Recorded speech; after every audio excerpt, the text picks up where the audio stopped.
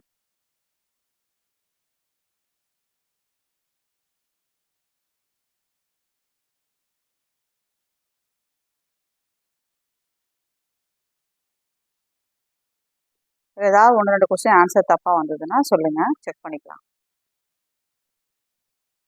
இது book back கொஸ்டினோடது. இந்த மாடல்லேருந்து நல்லா ரிவைஸ் பண்ணிக்கணும், ஏன்னா லிமிட்லேருந்து ஒரு சம் வந்துகிட்டே இருக்குது. ஸோ ஃபஸ்ட்டு ஒனுக்கு ஆப்ஷன் பாருங்கள், இன்ஃபினிட்டிவ் ப்ளஸ் இன்ஃபினிட்டிவ். செகண்ட் சம்முக்கு வந்து answer B, limit x tends to a f of x by g of x equal to limit x tends to a f dash of x by g dash of x. இதான் formula for L hospital rule. Third one பார்த்தீங்கன்னா, இது நம்மளுக்கு தெரியும் இல்லையா, ரெண்டுமே வந்து true தான். நிறையாவது direct question, அது பிரச்சனை இல்லை, போட்டு பார்க்க வேண்டிய சமுக்கு பாருங்கள், அந்த ஆன்சர் வருதான்னு செக் பண்ணிக்கோங்க. இதுக்கு முன்னாடி 4 சம் போட்டிருக்கோம் இல்லைங்களா, அந்த எக்ஸாம்பிள் மாடலை வச்சு இதை ட்ரை பண்ணுங்கள், வராசம் பார்த்துக்கலாம். ஃபோர்த் ஒனுக்கு வந்து log of a by b. Fifth ஒனுக்கு 0. சிக்ஸ்த் ஒனுக்கு ஆன்சர் 1. செவன்த் ஒனுக்கு n. எயித் ஒனுக்கு 1/6. நைன்த் ஒனுக்கு 2a by b.